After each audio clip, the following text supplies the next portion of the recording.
Barbie, you're beautiful. You make me feel my Barbie doll is really real. Barbie made her first appearance in 1959 and quickly became a hit.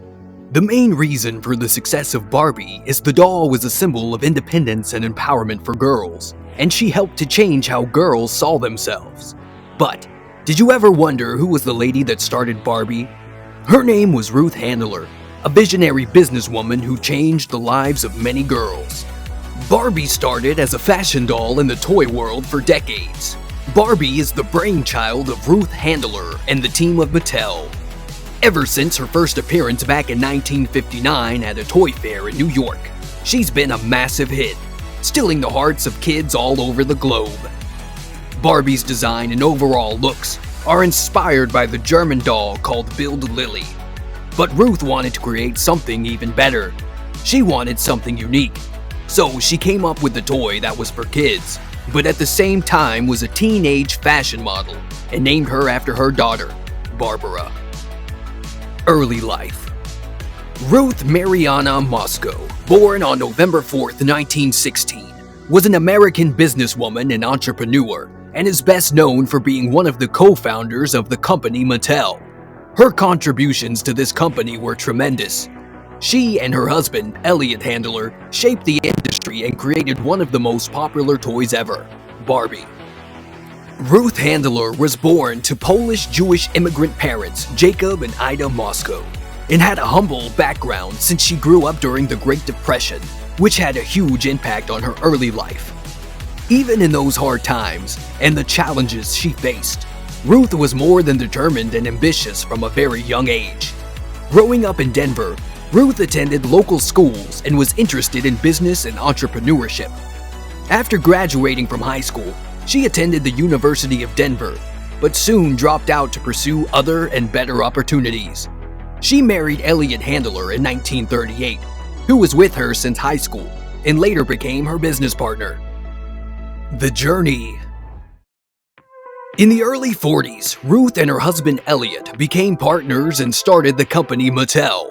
The name of the company Mattel was thought of by a close friend and another business partner, Harold Matson, which is a combination of the name Elliot and Harold. Mattel started as a small company in Southern California that made wooden picture frames and dollhouse furniture. One day, Ruth discovered something odd. She saw her daughter, Barbara, playing with paper dolls and giving them the role of an adult. Knowing the businesswoman she is, gave Ruth the idea of creating a three-dimensional, adult-like doll that could be a role model for young girls. During the time, there was already a German fashion doll called Bild Lilli, which was based on a comic character for adults. Ruth saw this as the potential to adapt the concept of an adult fashion doll for the American market. Since the Bild Lilli doll was inappropriate for children, Ruth saw her change and decided to develop something similar but appropriate for young girls. So what's the first thing she did? She went to Europe on a trip with her family. During the journey, she looked for the Bild Lilli dolls, and she found them in a Swiss shop. She bought some of the dolls and brought them back to the United States to study them, and set them as a threshold for her new doll project. The dolls were brought to Mattel, and the design team quickly got to work under the leadership of Jack Ryan. They worked on creating a new doll, similar to the one that was brought in, but with a fresh new look, and decided to name it Barbie, after Ruth's daughter, Barbara. Barbie was created by the team's efforts, who made some massive changes to the original Lilli design, giving Barbie a more wholesome image and a wardrobe that reflected the ongoing fashion trends. When Barbie showed up on the first time on March 9, 1959, at the American International Toy Fair in New York City, she took the whole industry by storm, since she was the first and only adult-like fashion doll targeted at young girls. Because of her stylish wardrobe and hairstyle, it didn't take long for Barbie to become a hit. Barbie's success wasn't just because of her outfits and hairstyle, but because of the different career paths she's taken during a time when career options for women were quite limited. Barbie has been on a different career path over the years, and she's a trendsetter. She's been a doctor, an astronaut, a pilot, a chef, a vet, and even a computer engineer. And she encourages kids to believe in themselves and that they can do anything they set their minds to. Marketing the toys.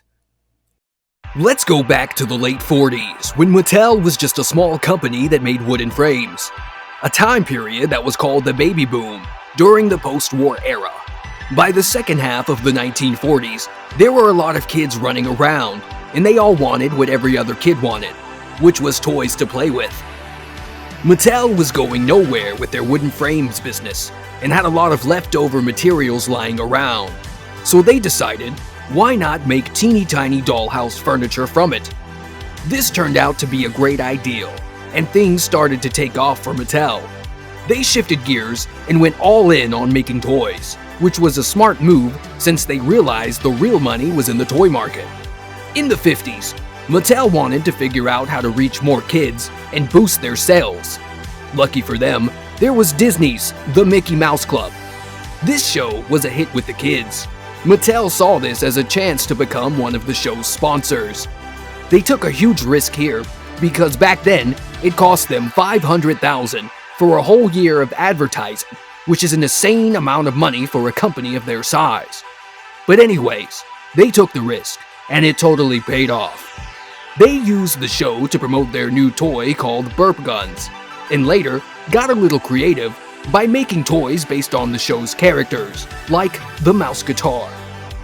The feedback they got from the kids and the feedback from being on the Mickey Mouse Club gave their toys a massive boost in popularity, and sales were through the roof.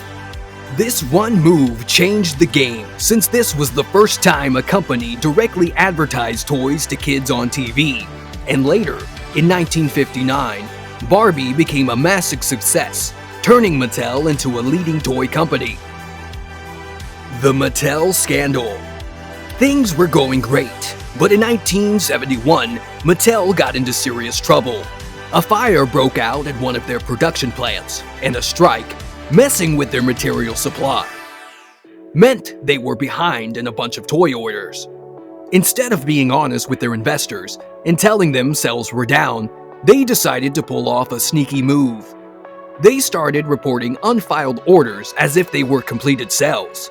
This shady move made them look like they were making a lot more money than they were. The investors were misled, and as a result, the stock price took a nosedive, going from $52 down to a measly $2 per share.